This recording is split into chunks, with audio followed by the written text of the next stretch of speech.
দিন সব হবে এই আশায় আমাদের দিনগুলো কেটে যায়, কিন্তু যখন সব হবে তখন কি আর শখের বয়সটা থাকবে? যেই বয়সে চাওয়া পাওয়ার আনন্দটা সব থেকে বেশি থাকে সেই বয়সটাই চলে যায় বাস্তবতা আর কঠিন পরিস্থিতির সম্মুখীন হয়ে। 40 বছর বয়সে বড়ি বড়ি স্বর্ণ দামি দামি শাড়ি পরে কী লাভ, যদি শারীরিক মানসিক শান্তিটাই না থাকে। তাই প্রত্যেক স্বামীদেরই উচিত সঠিক সময়ে তার বউদের সঠিক চাহিদাগুলো পূরণ করার। হ্যালো এভরিওয়ান, আসসালামু আলাইকুম। কেমন আছেন সবাই? আই হোপ সবাই অনেক বেশি ভালো আছেন। আলহামদুলিল্লাহ, আমিও আমার পরিবার পরিজন নিয়ে ভালো আছি। এই তো প্রতিদিনের মতো আবার একটি নতুন ব্লগ নিয়ে এসেছি আপনাদের মাঝে। আশা করি আজকের ব্লগটি আপনাদের অনেক বেশি ভালো লাগবে। আজকের ব্লগটা আমি আগের দিন রাতের বেলা থেকেই শুরু করেছি। তো বিকেলবেলা একটু বাজারে গিয়েছিলাম, তো বাজার থেকে অনেক কিছু নিয়ে এসেছি। আর এই যে দেখছেন আমার খুবই পছন্দের একটা জিনিস, এটাকে আসলে আমাদের এলাকায় চাপটি বলে, মানে বাদাম দিয়ে আর গুড় দিয়ে মনে হয় বানানো হয়। আর এটা খেতে এত বেশি মজা হয় কি বলবো। আর এটা কিন্তু আমার অনেক বেশি পছন্দের। যখনই যেখানে মাহফিল বা আমি এই জিনিসটা যেখানেই দেখি না কেন সেখান থেকেই কিন্তু এই জিনিসটা আমি নিয়ে আসি। আমার ছোটোবেলা থেকেই এই জিনিসটা অনেক বেশি পছন্দের, মানে একদম বাদামে ভরপুর থাকে, খেতেও কিন্তু অনেক বেশি ভালো লাগে। আমার বাচ্চাদের দেখা গিয়েছে অনেক সময় শুকনো জাতের বিস্কিট, পাউরুটি, তারপরে ফল তো সবসময় বাসায় থাকতেই হবে, কলা, পেয়ারা, মানে যাই হোক, এখন কমলার সিজন, কমলা। তো বাজার থেকে কমলা, কলা আর পেয়ারা নিয়ে এসেছি, ব্রেড নিয়ে এসেছি, সাথে মালাই টোস্ট আর কি একটা নিয়ে এসেছি। আর আমার শীতের দিনে তো টোস্ট বিস্কিট যে কোনো চায়ের সাথে খেতে অনেক বেশি ভালো লাগে। তো সেগুলো গুছিয়ে রেখে তারপরে বাজার থেকে কিছুটা কাঁচামরিচ এনেছিলাম। কাঁচামরিচগুলো এখানে পরিষ্কার করে নিয়েছি। তো ভিডিওর এই পর্যায়ে এসে যে সকল প্রিয় আপুরা আমার ভিডিওটি দেখছেন, প্লিজ ভিডিওটিতে একটি লাইক দিয়ে অবশ্যই কন্টিনিউ করবেন। আর যারা অলরেডি এই কাজটি করে দিয়েছেন তাদেরকে জানাই অসংখ্য ধন্যবাদ। আর প্রতিনিয়ত যে সকল আপুরা আমাকে ভালোবেসে সাপোর্ট করে আমার ভিডিওগুলো দেখে এবং কি লাইক কমেন্ট করে, সে সকল আপুদের জন্য রইল আমার অন্তরস্থল থেকে অনেক অনেক দোয়া ও ভালোবাসা। আমার কিছু কিছু আপুরা আসছে, মানে কি বলবো, আমার ভিডিওগুলো এত, মানে একদম শুরু থেকে যে শেষ পর্যন্ত দেখেন, তাদের কমেন্টগুলো পড়লে আমার মনটা একদম শান্তিতে ভরে যায় যে একটা মানুষকে কতটা ভালোবাসলে তার ভিডিওটা, মানে আমি 12 মিনিট বা 13 মিনিটের একটা ভিডিও দেই, ফুল ভিডিওটা দেখে, বিশেষ করে আমার কয়েকটা আপু আছে যাদের কথা মানে না বললেই নয়, ব্লগার নাহিদা আপু, মানে কি বলবো, ওই আপুটা প্রতিটা ভিডিওতে এত বড় বড় করে কমেন্ট করে। আপুর মানে কমেন্টগুলো পড়লে আমার, মানে সত্যি কথা, মানে অনেক সময় মনে হয় না খুশিতে যে মানুষ কেঁদে ফেলে, ঠিক তাই আমার মন চায় যে একদম কেঁদে ফেলি, যে আপুটা কতটা ভালোবেসে নিখুঁতভাবে আমার ফুল ভিডিওটা দেখে। আর প্রতিনিয়ত প্রত্যেক দিন আমি যখনই ভিডিও দিই না কেন ওই আপুটা কিন্তু অনেক বড় বড় করে কমেন্টস করে। তাছাড়াও আমার আরও কিছু মিষ্টি মিষ্টি আপুরা আছে যারা খুব সুন্দর করে আমাকে অনেক বড় বড় কমেন্ট করে। তবে নেক্সট ভিডিওতে অবশ্যই নেয়ার চেষ্টা করব তাদের নাম। প্লিজ কেউ মনে কষ্ট নিও না, যেহেতু আজকে শুধু একটা আপুর নামে নিলাম। তো যাই হোক, তারপরে চলে এসেছি সোজা পরের দিন সকালবেলা থেকে আবার ভিডিওটা শুরু করেছি। তো রাতের বেলা তো বাজারগুলো নিয়ে এসেছি, রুটি বানিয়েও ফ্রোজেন করে রেখে দিয়েছিলাম। তো যদিও আজকে রুটি পরোটা করব না, দেখা গিয়েছে প্রতিনিয়ত একই রকমের খাবার কিন্তু ভালো লাগে না। তো আমার বাচ্চারা যেহেতু এখন বাসায় আছে, সব বাচ্চাদেরই কিন্তু স্কুল কলেজ মাদ্রাসা বন্ধ, কারণ যেহেতু ডিসেম্বর মাস। তো আমার ছেলে বলছিল যে আম্মু ব্রেড খাবো, পাউরুটি আর কি ডিম দিয়ে ভেজে দাও, যার কারণে আর কি এখানে আজকে ডিম দিয়ে পাউরুটি ভেজে দিচ্ছি। তো এটা দিয়ে আর কি আজকে আমাদের সকালে নাস্তা হয়ে যাবে। আর আমার যেহেতু প্রচুর পরিমাণে ঠান্ডা লেগে আছে, হয়তো আমার বয়স শুনে আমার মিষ্টি আপুরা বুঝতে পারছেন, আমিও কিন্তু এখন পর্যন্ত মানে আমার ঠান্ডাটাই ঠিক হয়নি। তো যদিও ওষুধ খাচ্ছি, তার সাথে কিন্তু প্রতিনিয়ত রং চা খাচ্ছি মশলা দিয়ে আর কি, আদা, এলাচ, দারুচিনি, তারপরে গোলমরিচ দিয়ে, তাও কেন জানি ঠান্ডাটা কোনোভাবেই সারছে না, যার কারণে আর কি রং চা করে নিয়েছি। বাসার সবাইকে আজকে রং চা দিয়ে দেব। তো এখানে নাস্তাগুলো রেডি করে নিচ্ছিলাম। তো ছেলেরা বাসায় আছে, ছেলেদেরকেও দিয়ে দেব, আমিও আর কি খেয়ে নেব। তো ভিডিওর এই পর্যায়ে এসে আবার কিছু কথা বলে নিই, মানে আমার চ্যানেলে নতুন নতুন কিছু আপু এবং ভাইয়ারা জয়েন হয়েছেন, সে সকল আপুদের উদ্দেশ্যে বলি, আমি যদি আপনাদের চ্যানেলে এখনও না যেয়ে থাকি তাহলে প্লিজ কমেন্টে বলে যাবেন। কারণ দেখা গিয়েছে ভিডিও এডিট করা, সংসারের কাজকর্ম, অন্য আপুদের ভিডিও দেখতে দেখতে এত বেশি ব্যস্ত হয়ে পড়ি যে মানে নতুন আপুদের কথা মনেই থাকে না। তাই প্লিজ সবাই একটু নতুন করে আবার কমেন্ট করে যাবেন, আমি আমার সময় সুযোগ করে আর কি আপনাদের চ্যানেলে চলে যাব। আজকের ভিডিওতে আমি শেয়ার করব ছোট দিনে অল্প সময়ে গুছিয়ে কাজ করার সহজ উপায়। আসলে ছোট দিন হলে কি হবে, আপনার যদি কিছু আগে থেকে মানে কিছু প্ল্যান মাফিক বা দেখা গিয়েছে আগে থেকে যদি কিছু কাজ আপনি আগে থেকেই করে রাখেন, তাহলেও কিন্তু আর সঠিক কিন্তু পরিকল্পনা কিন্তু কিছু কিছু সঠিক পরিকল্পনা কিন্তু পারে আপনার কাজগুলোকে একদম সহজ করে দেওয়ার জন্য। তা আমি যেই মানে পরিকল্পনা বা সহজ যেই উপায়গুলো মেনে চলি সেগুলোই আর কি আজকে আপনাদের মাঝে শেয়ার করছি। সকালবেলা সবসময় চেষ্টা করি সকালবেলা সকালে ঘুম থেকে ওঠার জন্য।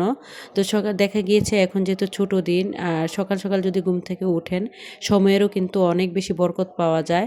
আর সকালবেলা ঘুম থেকে উঠে যদি আপনি আপনার সংসারের কাজগুলোতে লেগে পড়েন, এতে করে কিন্তু আপনি সঠিক সময়ের মধ্যেই কিন্তু সহজভাবে আপনার সংসারের কাজগুলো করে নিতে পারেন।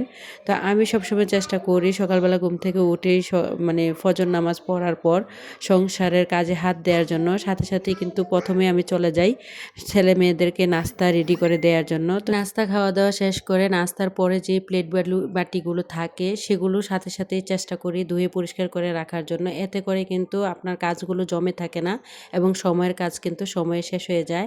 তো এদিক দিয়ে প্লেট বাটিগুলো গুছিয়ে রেখে তারপর সোজা চলে এসেছি বেডরুমের বিছানাগুলো গুছিয়ে নেব।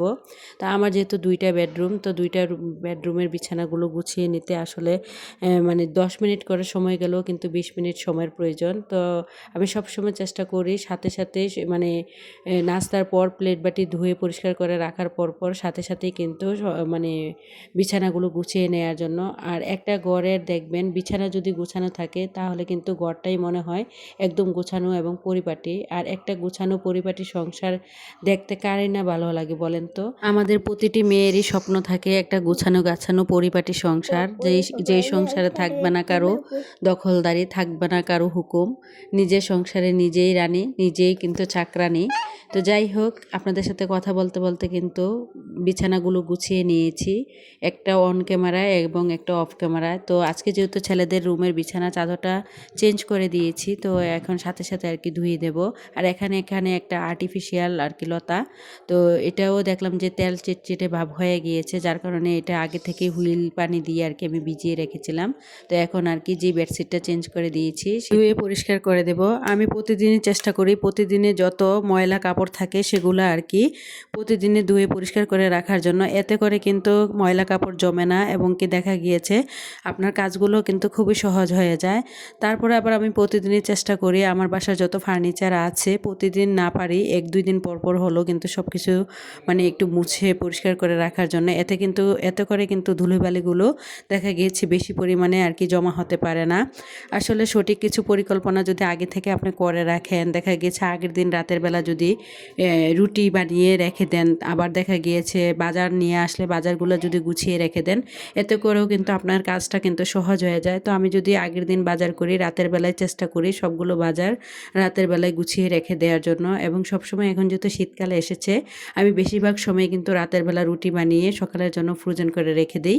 আর সকালবেলা যদি একটু দেরি করেও ঘুম থেকে ওঠা হয় দেখা গিয়েছে খুব তাড়াতাড়ি কিন্তু সকালে নাস্তাটা রেডি হয়ে যায়। তো আসলে আমরা গৃহিণীরা যদি আগে থেকে কিছু একটু বুদ্ধি করে আগে থেকে যদি সংসারের কাজগুলো কিছু কিছু কাজ যদি গুছিয়ে রাখি, এতে করে কিন্তু সময়েরও বরকত পাওয়া যায় এবং কি দিনের বেলা দেখা গিয়েছে আপনার আর কাজগুলো অন্য কাজ করতে অনেকটা বেশি কষ্ট হয় না। আর এখন যেহেতু ছোট দিন দেখা গিয়ে অল্প সময়ে কিন্তু আপনি আপনার সংসারের সবগুলো কাজ গুছিয়ে নিতে পারেন সহজভাবে। তা আমি সংসারের সব কাজ গুছিয়ে আমি সবসময় চেষ্টা করি মানে প্রতিদিন দুই ঘন্টা সংসারের সব মানে প্রতিটা কাজ করার জন্য মাত্র 2 ঘন্টা সময় নেই। 2 ঘন্টার মধ্যে আমি আমার সংসারের কাপড় চোপড় ধোয়া থেকে শুরু করে কাপড় গোছানো থেকে শুরু করে বিছানা গোছানো থেকে শুরু করে ফার্নিচার মোছা সব কিছুই মাত্র 2 ঘন্টার মধ্যে সব কিছু কমপ্লিট করে নিই। তারপরে চলে যাই সোজা 12টা বা 11:30 11টার দিকে আর কি কিচেনে ঢুকে পড়ি, এবং কি 11:30 থেকে যদি আমি দেখা গেছে আধা ঘন্টা টাইমের মধ্যে আমি সংসারের সব কিছু কেটে কুটে ধুয়ে পরিষ্কার করে রেখে নেই। তারপরে দেখা গিয়েছে 12টার সময় যদি আমি রান্না বসাই, 1টার মধ্যেই কিন্তু আমার রান্না একদম কমপ্লিট হয়ে যায়।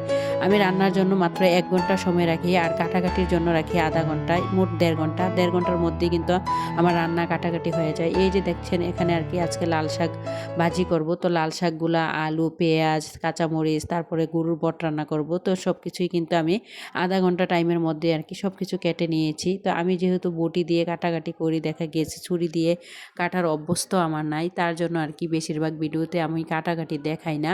তো আমি নিজেই কিন্তু অফ ক্যামেরাতে এই শাকগুলা বেছে কুটে পরিষ্কার করে ধুয়ে তারপরে কিন্তু আমি যে বটির সাহায্যে আর কি কেটে নিয়েছি। তো এখন প্রথমে আর কি আমি এখানে শাকটা ভেজে নিচ্ছি। আর দেখা গিয়েছে প্রেসার কুকারে খুব তাড়াতাড়ির জন্য আমি কিন্তু গরুর ভর্তা রান্না করব। আর সব সময় চেষ্টা করি যেই কোনো জিনিস মানে রান্না করতে অনেকটা সময় লাগবে, তো সেইগুলো আমি সব সময় কিন্তু প্রেসার কুকারে রান্না করি। এতে করে কিন্তু আমার সংসারের কাজগুলো খুব সহজ হয়ে যায়, খুব তাড়াতাড়ি আর কি আমি রান্নাটাও করে নিতে পারি। আমার কিন্তু প্রতিনিয়ত মাশাআল্লাহ মানে 1 ঘন্টার মধ্যে কিন্তু রান্না বান্না কমপ্লিট হয়ে যায়, 1টা থেকে 1টা 10-20-এর মধ্যে।